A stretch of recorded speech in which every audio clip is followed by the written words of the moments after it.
Hey, everyone. Welcome to Americana Station Podcast. It is your host, Will Payne Harrison.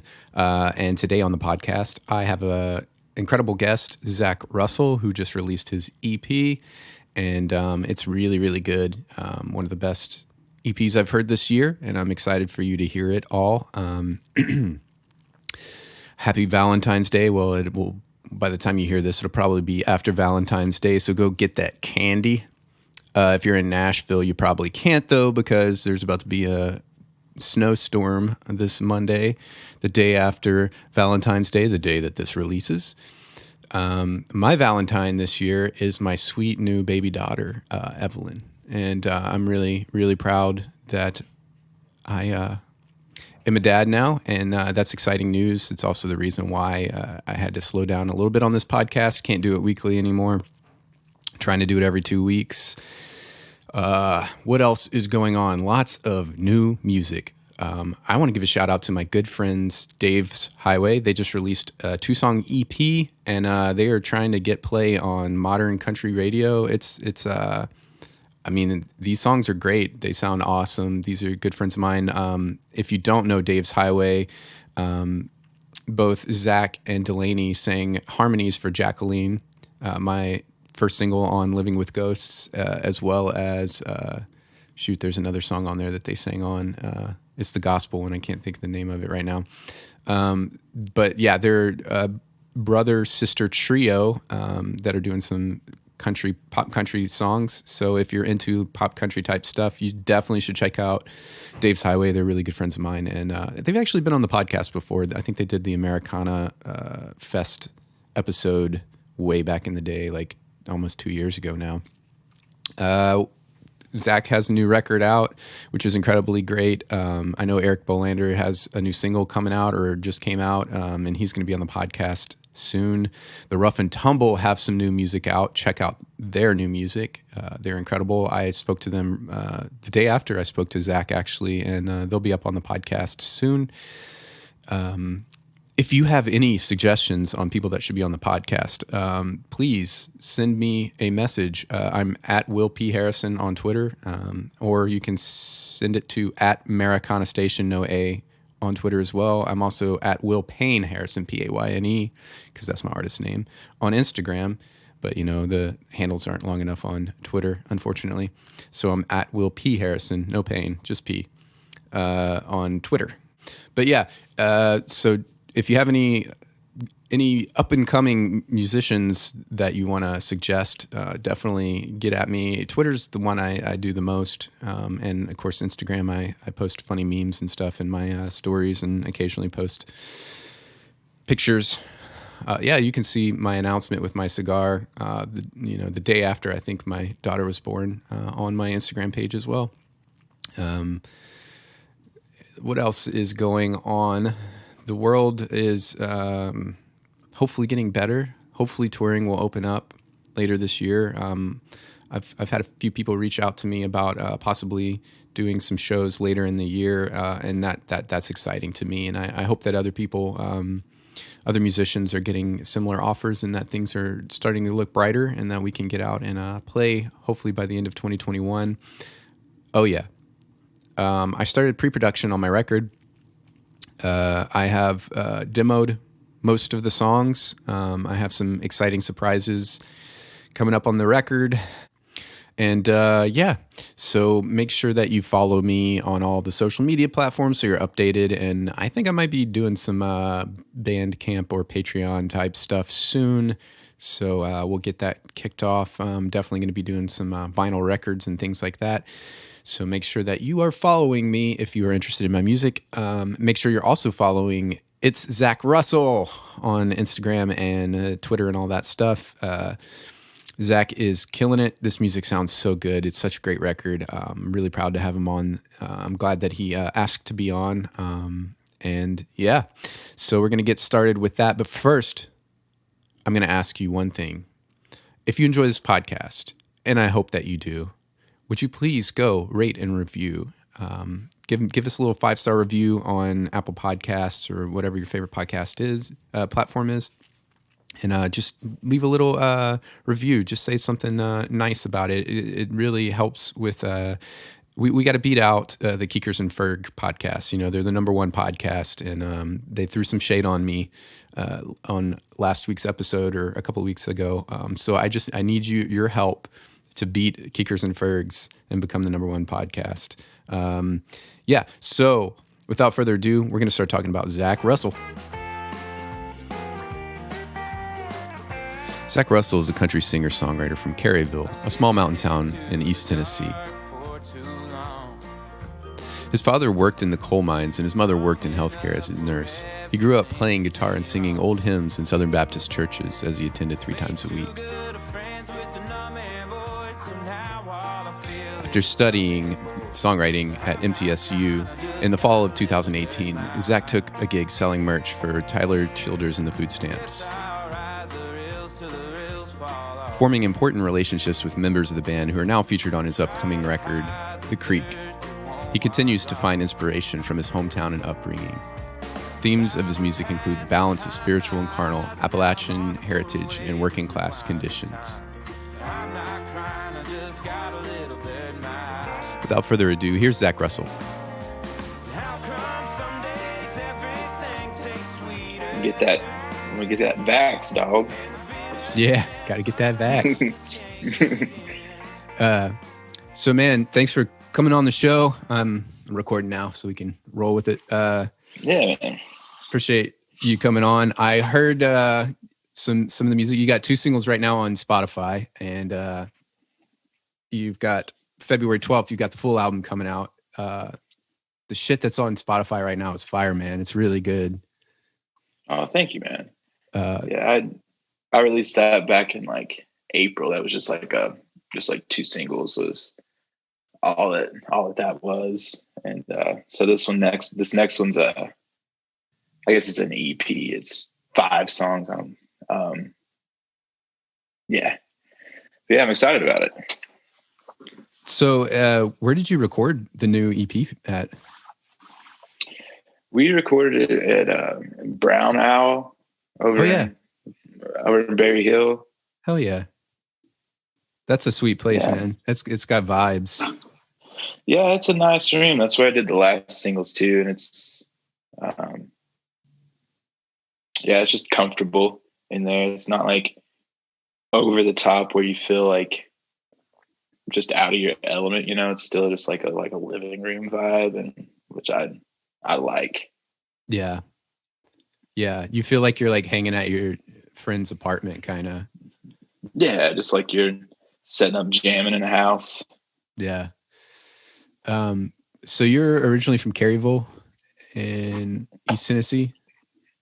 Yep, it's about 30 miles up 75 from Knoxville, and about halfway between Knoxville and like Williamsburg, Kentucky. So it's a little tiny town. Did you grow up playing music, or is this something you learned later? Yeah, I started playing music for my. I guess my first experience was playing in my church band, like my old Southern Baptist Red Book hymnal type music, and I just started playing guitar there, and then that's kind of where it all started. So that was probably 13 or 14 when I started. So I've been playing for a while now, I guess. Yeah. Did you, so you mostly just did old hymns and Southern Baptist, like church music and stuff like that. Did you like branch out into like, bluegrass and stuff, being from, East Tennessee? A little bit. I never really got, into the, like the bluegrass, canon. I did like a solo project of mine, probably about around the age, like, I don't know, 17, 18. I started making like Americana-ish type music. Like I was really into like Bright Eyes and guys like that. City and Color was another band that I was really into at the time. And so it wasn't quite as country as as my stuff recently is, but it was like headed in that vein for sure. Yeah. Did you like grow up on country music, or is that something you kind of discovered later on? It was definitely around. And I don't know if you're familiar with like old hymnal music, but bluegrass and old hymns, like they kind of overlap and share a lot of like the same sounds, and like especially in like the chord structures and the chord formats, songs and stuff, you know, kind of take on that. They kind of share a similar backbone. And I started there. And then my parents always had like Leonard Skinner and Allman Brothers. Like Leonard Skinner was the first band I ever remember as a kid, like really being into, you know, like 7 or 8 years old. Like I always loved that song, That Smell, you know? Yeah. I didn't understand what it was about then, but that was a song I was super into. Mine was Give Me 3 Steps. That was my jam. I like that one too. That was another good one. Yeah, I grew up on a lot of Creedence and Leonard Skinner. That was kind of my country music growing up, you know, because I hated the like 90s, 2000, early 2000s, like pop country. I didn't know there was anything beyond that. So I know a lot of people are into that era of country, but I'm still like just can't really get into it still to this day. But yeah, there's a lot of CCR around the house too. Back when you buy CDs, I remember we had like a CCR like greatest hits or something, you know. Yeah. I have the live album on vinyl. My parents were always like, you know, a few things behind. So like we had vinyl and cassette tapes. I have a Cosmo's Factory on cassette tape, like the original cassette from the release. It's pretty awesome. Oh, that's cool. I don't think I've seen a cassette tape in God knows how long. Dude, you got to come over sometime and see my collection. It's lit. Yeah, I'll have to check that out. I know there was there for a while. It was kind of like an underground punk thing to do, like a few years, like 5-10 years ago or something. Like people were putting out cassette tapes, which I just thought, like, who even has the equipment to play that nowadays? But that was like a big thing. I thought that was pretty cool. That was my thing, is like, there's not really like no one in there has cassettes in their car anymore. Like but I think it was just because it was so cheap. Like you could literally, you know, buy like 100 cassettes for like $100 or something, or less than that, you know? So yeah, it's just like really cost effective and kind of niche. Yeah, I see the appeal of it, I suppose, you know, like, and like tape does have a very specific sound, like vinyl does too. It is like a really warm quality, just like, yeah. I remember, did you ever have like a cassette adapter? Yeah. For your car? Uh-huh. You know, like even when the sound went through that, you know, if you're running it off like a Walkman or something, it would color it in a certain way that I could see how people would be into that. Yeah. I remember at one point they had like a Bluetooth one, and we'd be playing Bluetooth, like in the old tour van. It had a tape deck, and the dudes in like we were on tour with at one point also had the same thing. And then because their Bluetooth signal was stronger than ours, like it would take over our car as well if they were driving beside us.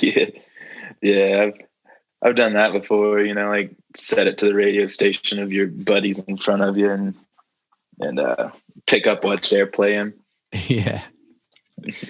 So have you done much touring with your solo act, or because I did get, we tweeted before we started this, and Justin Belcher says to ask him if Save the City will ever make a comeback.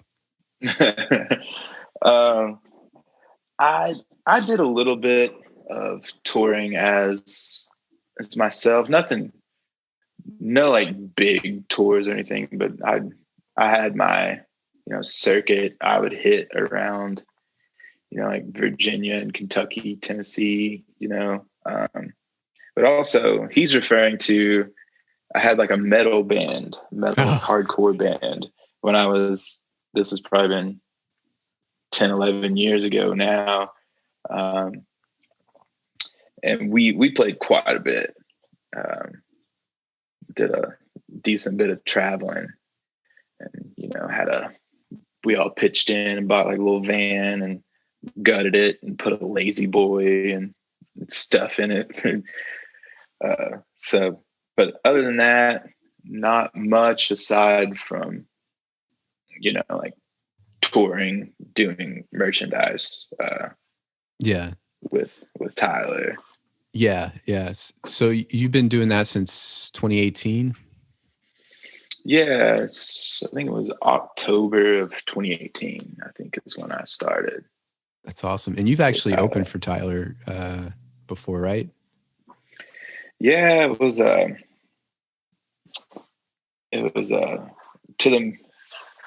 the misfortune of the opening act that was scheduled to play. They all came down with the flu in DC, so they didn't have an opening act, and so I got to go out and play a few songs, and it was pretty crazy because that was like one of the biggest venues on the run. So it's a sold out 6,000 person crowd, and I was like, I remember I came off stage and like the guys from Tyler's band were standing there watching. And I was just like, how do you guys do this every night? Like that was the most scared I've ever been in my entire life. Were you solo on that night? Yeah. Well, so what happened is Kyle Crownover, he was playing. He got asked to open because the band dropped off, and he had me out as like a guest for a couple songs. And so Kyle like sang a little bit of harmonies with me, but other than that, I was solo. That's awesome. That's super cool. Yeah. I toured in Matt Butcher and the Schoolyard Band back in like 2015, and we got to do like a weekend run with opening for the Avett Brothers, and wow, they did an amphitheater in Tampa. I think it was Tampa. That was like I think it was like about that 5,000 or 6,000. And dude, you're not lying. Like it's just insane to see, Yeah, it's like at that number of people, like you look out and you don't see any individuals. You know what I mean? It's just right. Like it's just a crowd that has a personality of its own almost. It's not like individual personalities any longer. It's pretty strange. Yeah, and like I'll meet people and be their friends and find out that they were at that concert. I was like, oh yeah, I was in the opening band. They're like, what? I saw you play. So yeah, it's like super cool to get that experience. And definitely like we can relate to that. I was in a metal band when I was younger as well. And or like a progressive hardcore or whatever you want to call it. And we did some dates with this band As Cities Burn, who were pretty big. Oh, dude, that's on my top list of like 5 favorite bands of all time. Oh, really? As Cities Burn. Yeah. They're from Louisiana, and so are we.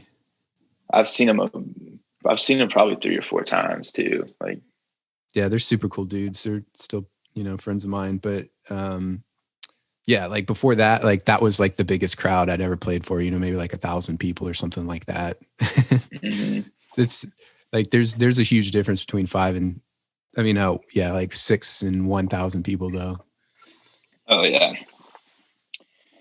Yeah, I think maybe the idea is I think I should maybe work my way up to that before I make that my normal. Yeah, no kidding. Yeah, like start off at a couple hundred, and we'll see how I feel.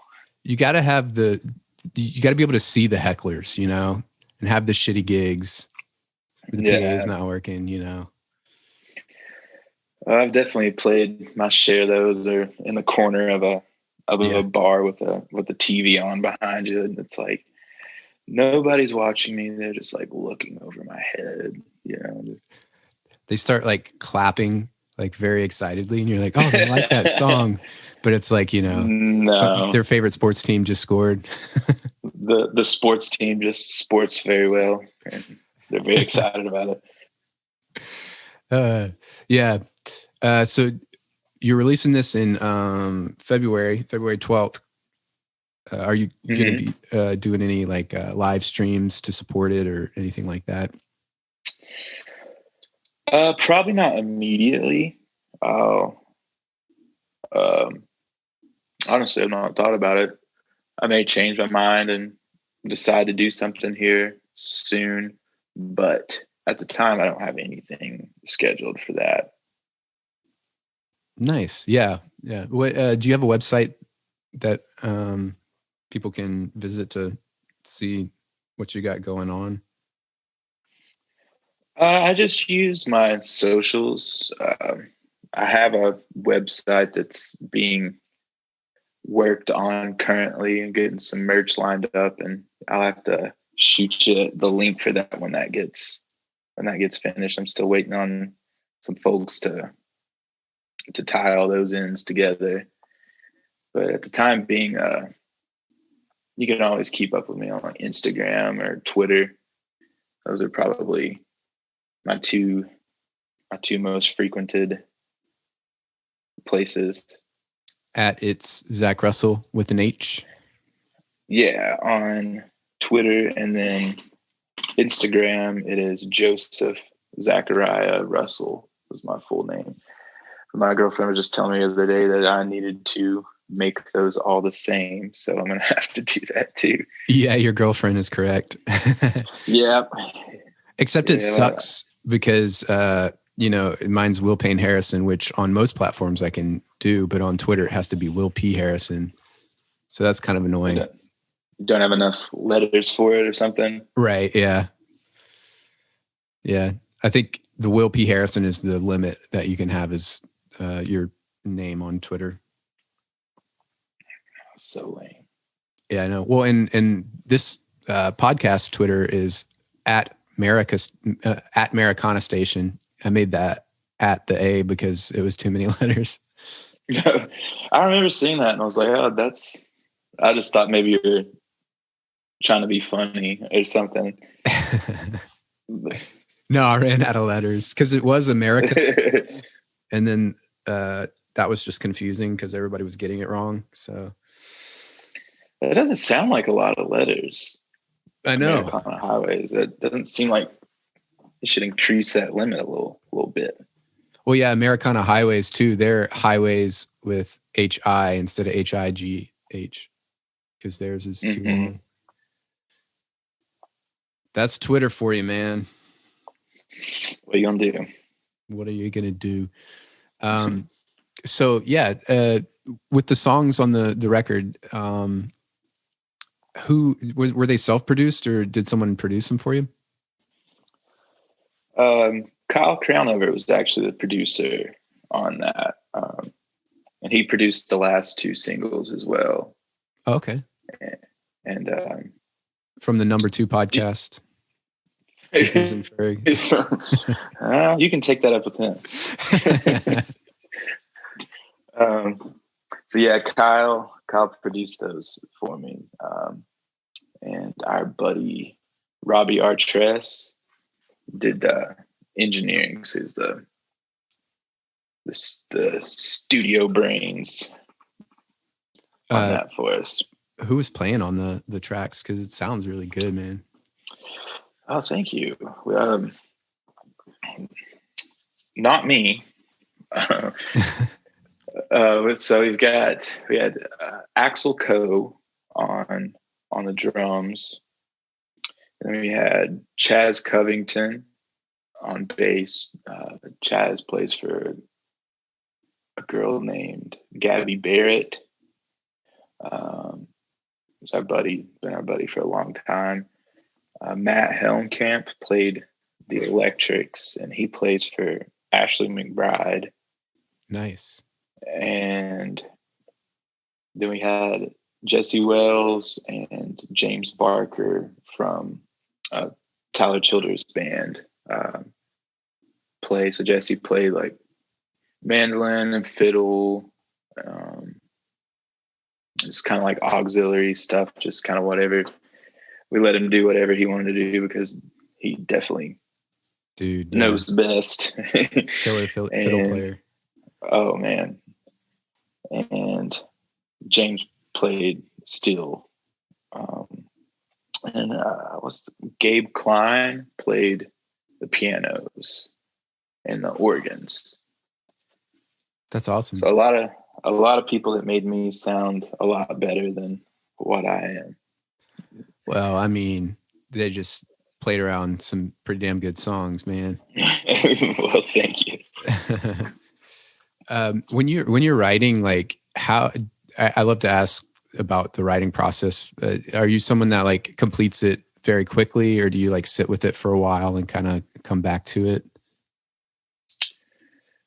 It really depends. Sometimes it's very quick. Like there's a song on there, just one more, and that song I wrote in, maybe 10 minutes. And then there's other ones like The Creek, that I sat with for, a couple months. And a lot of times like The Creek, or not The Creek, one more. You ever watch Key and Peele? Yeah. So there's, in the theme song, I thought it said, "Oh, where are you? I want it, but I don't need it." Yeah, whatever he says there, and I was like, it's like, oh, that's a good idea for a song. Like, I want it, but I don't need it. And so,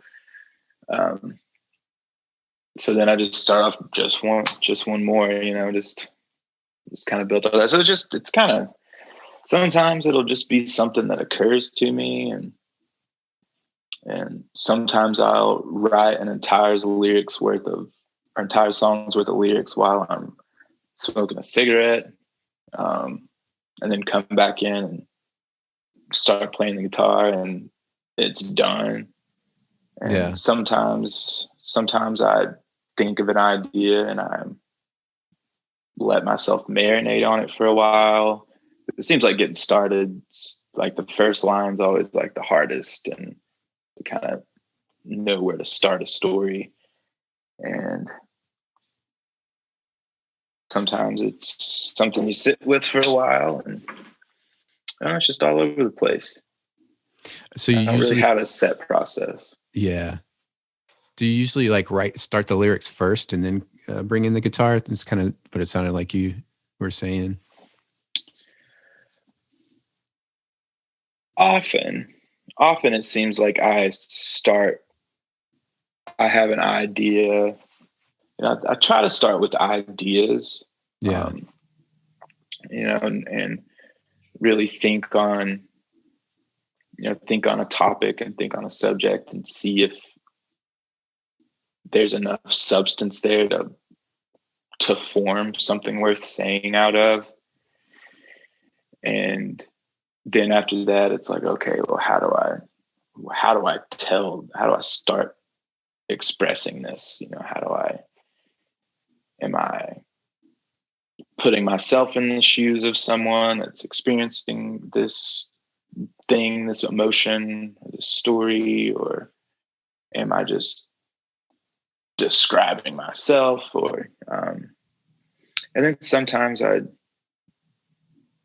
pick up a guitar and just start humming, but more often than not, I think about the topic and the lyrics, and kind of start humming to myself, just or trying to sing something or trying to come up with something catchy, and then add guitar behind it is usually what ends up happening. Yeah. Yeah. And I'm always like singing stupid things all the time anyway. Like Marshall from How I Met Your Mother. He's always just singing about like what he's doing. Like sometimes that's where my songs come from too. They're just singing about something stupid that I'm doing. It's like, oh, that could be kind of cool actually. Dude, I totally do that sometimes whenever I've got like a melody and maybe a catchy guitar part and I have no idea I'll just be like, oh, I'm writing a song. I don't know what the fuck I'm saying, yeah. Until you like find Absolutely. the melody in it. And yeah. Placeholders. Mm-hmm. Definitely. Do any of the placeholders ever make it into the songs? For sure. I mean, and sometimes sometimes placeholders are just do-to-dos and la-la-las and stuff as well. Yeah. So obviously those don't make it, but sometimes it's just something silly you thought was stupid just ends up working, and it's like, oh, it ain't broke. Yeah. So you went to MTSU. Were you studying songwriting there, or what was your major? Yeah, I graduated. When I graduated, my major was songwriting.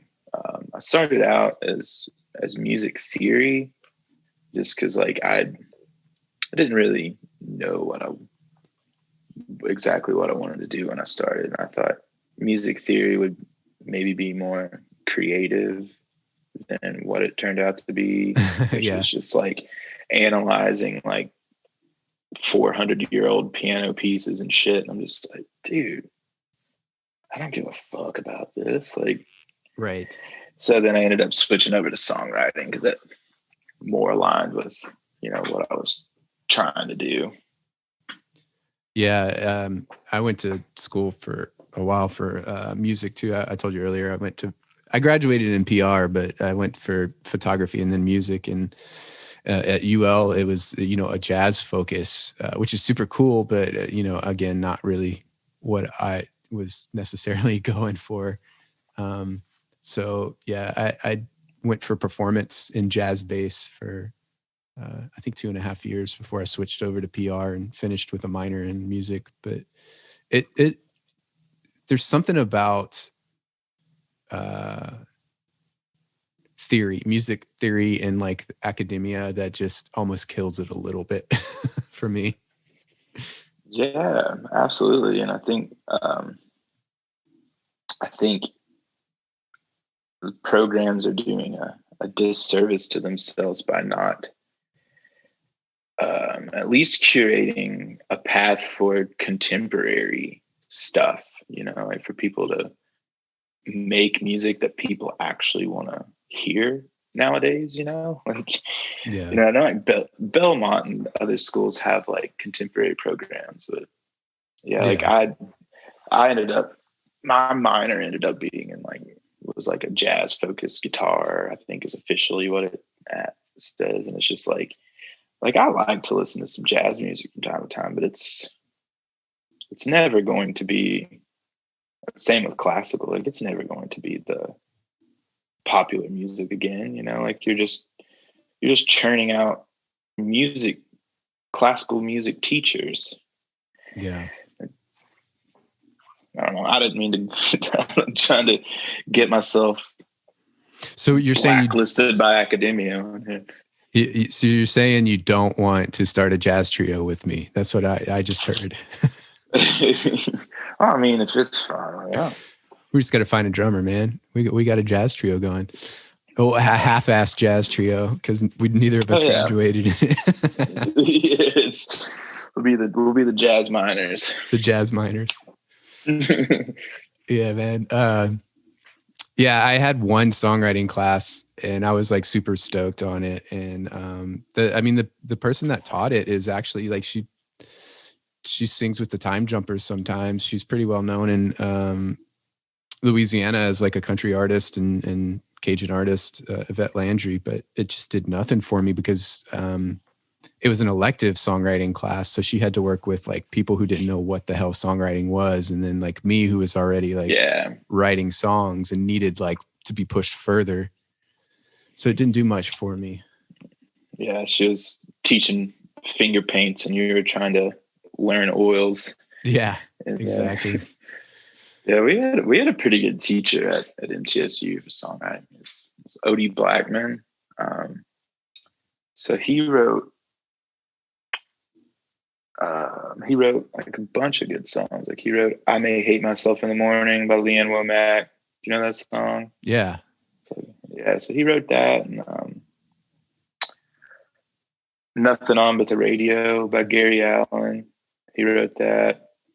He had a few Awesome. pretty big hits, and he's a cool dude. And he was very, very helpful. So like, I think maybe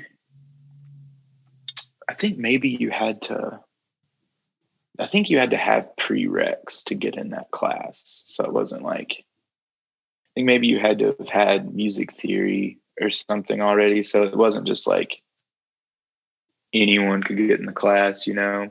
Yeah. That had just like never played an instrument before or something. So it was pretty helpful. I really enjoyed it.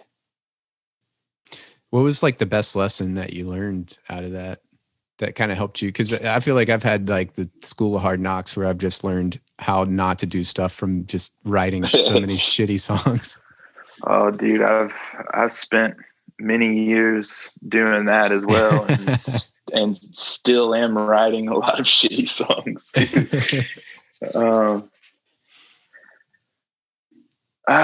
One that I think about often is keep it simple, stupid. Also, there's how did he say it? It was like, don't ruin a good story with the truth or something like that. Dude, I like that. It's pretty good. I have to tell people that all the time. Man, that's good. Yeah, that's pretty good. It's like, who cares? It's just, and just like he got really into like, you know, rhyme schemes and song forms and things that I think I knew like intuitively,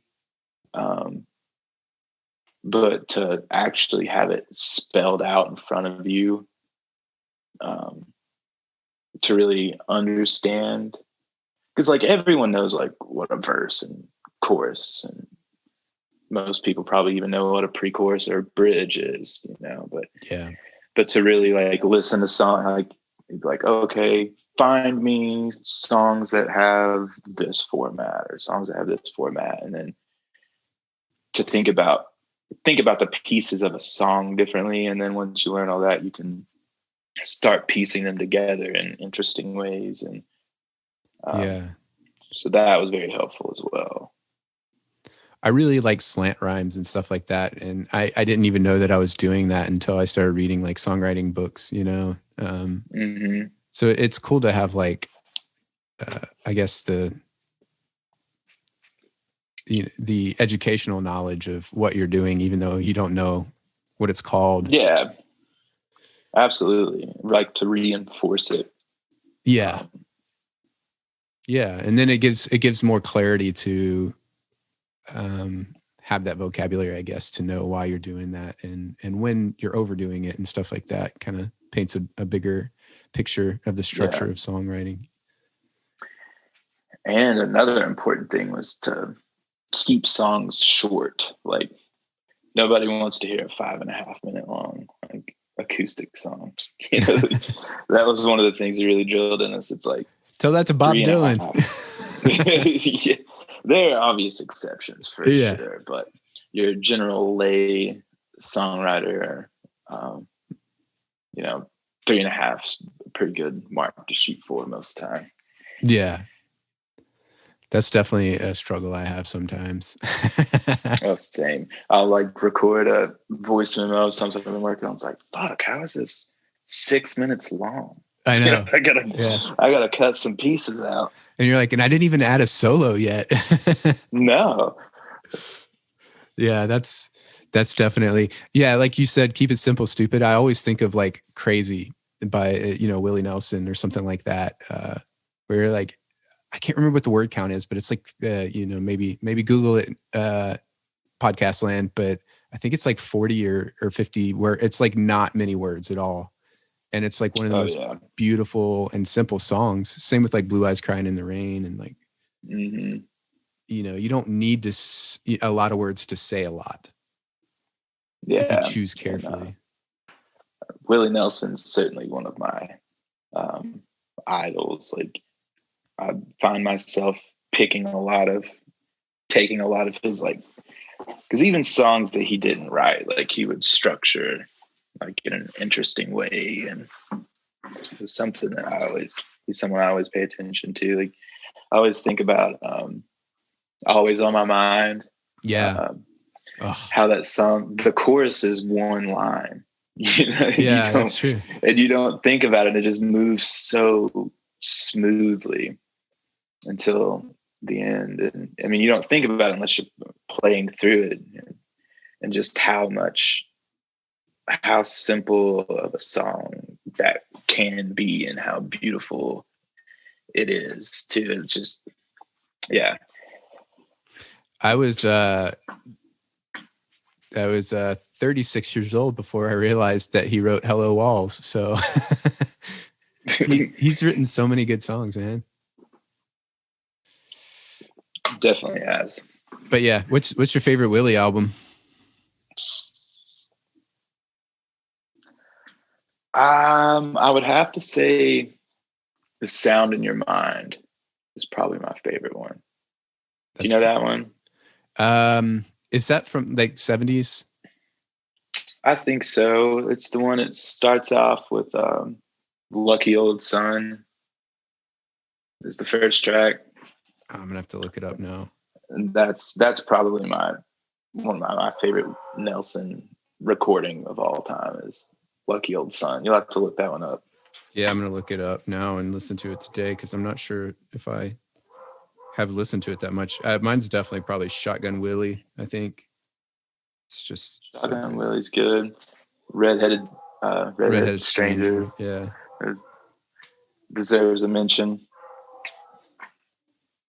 I have a couple on vinyl on cassette from my dad, and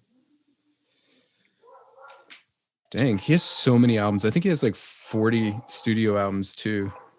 Oh, it's ridiculous. Those dudes back then, like, they just go in and make a record in a day, like, yeah, just go in and live track everything. It's like, all right, well, we'll see you in 3 months when we make another one. Yeah, I know. It's the same with Merle. Like, he's got so many, not as many as Willie, but he's got so many albums. Oh yeah. I just bought Willie's Somewhere Over the Rainbow vinyl from McKay's a couple weeks ago. Dude, that's awesome. You know that one? Yeah, I have it on cassette. The album cover just cracks me up so much. Yeah, he's got the New Balance on. Just bell bottoms and New Balance. Just like, dude, did no one tell you were going out for an album cover shoot today? It's so true. Just so, but so cool at the same time, because he's just like, I don't give a fuck, Yeah. He didn't care. I mean, that's literally what he wears even today. Oh yeah, Tyler, I was with Tyler Childers, and he opened up for Willie in New Braunfels down in Texas. Yeah. And I actually got to strum Willie Nelson's guitar. Trigger? It was on stage and just like under a tarp, and like nobody was around. And I was like, well, I've gotta touch it. Like I can't not. So I just reached in there and just like, just rung the strings. And was like, I did it. I did it. Nobody can say it. I did it. You all saw me. Yeah. That's awesome, man. I haven't seen Willie live yet. He got his first shot though. So yeah, he's still like, I mean, it's something I'm glad I saw, but he's a frail old man nowadays. He basically just like talks his entire set, like he can't really sing much anymore. Yeah, he can't smoke anymore either. He's vaping now, I reckon. I think he's doing edibles, maybe. I don't know, but he stopped smoking. That's crazy. I think somebody told us he was on. Oh, he's vaping. Like cartridges nowadays. Okay. Is what he's doing. Man. So yeah, you got your new record coming out. Do you have any videos for it? Anything to look forward to that we can point everyone in the direction of? We have an idea for a music video that we thought, COVID would have cleared out by now, so we'd be able to shoot it. But so at the moment, no, there are no. There'll be like, just general like, just YouTube generic video with the, album artwork, but yeah, no music videos or anything in the works, unfortunately. And it'll be out on Bandcamp, Spotify, Apple Music. Yeah, anywhere they got it. TikTok. I think that's what you want to get on nowadays. Apparently, yeah, that's making stars left and right. I'm gonna put it on TikTok. I'm gonna lip sync or do a dance or something. Yeah, I just got to figure out how to use it. I'm gonna take it over. I know. I'm definitely like older millennial generation. I don't know. I don't understand it. Yeah, it's a lot of things about it. Just my girlfriend watches a lot of TikTok videos, and I'm just like, I don't understand what's happening. Yeah, I'm like, why is this funny? It's like then I look in the mirror and I find a hair on my ear, and it's like, oh no, dude! I got my first white turning beard into hair. a dad. Oh, yeah. You just now got your first white beard hair? Yeah. Man, it freaked me out, man. I've had white beard hairs coming up for probably since I was 20 years old. Well, I went bald. Got good genes, like 20, I guess. Well, I started going bald at 23, so thinning out up there. So I guess, God gave me a break on the white hairs for a while. That's good. Good on him. Well, thanks for coming out, man. Really looking forward to the new album. And I put, so I have the Americana Highways playlist on Spotify, the Backroads playlist, and I put one of your older singles on there. And I'll definitely add one from the new album when it comes out in February. And definitely, come back on once we can meet in person. We'll shoot some videos and do some more chatting. Yeah, that'd be awesome. I appreciate you having me. Good to be here. All right, everyone. That's it for this week on Americana Station. Make sure that you are subscribed so you get the next updates. We have the Rough and Tumble and Eric Bolander coming up on the podcast soon. Go and visit the Americana Highways Backroads playlist on Spotify, and you'll get some new. I'm going to be updating that later today, so check that out. You'll get some new music on there, and make sure you rate and review us. Help us get up there on the podcast. We got to beat out Keekers and Ferg, and the Hippies and Cowboys podcast too. Got to beat them out. Make sure that we're staying number one up on here. But also check out those podcasts. Just make sure that you rate and review mine and not theirs. Just kidding. Do theirs too. Do theirs too. Okay. Thanks so much for being so supportive. I really appreciate all of your support.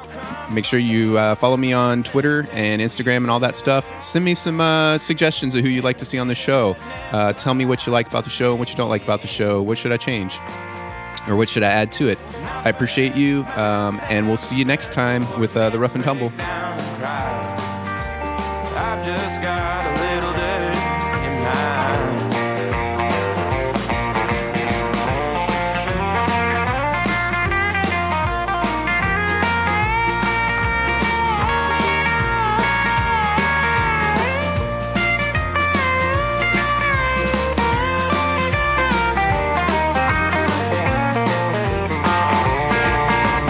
Sometimes life just feels like one big cruel joke.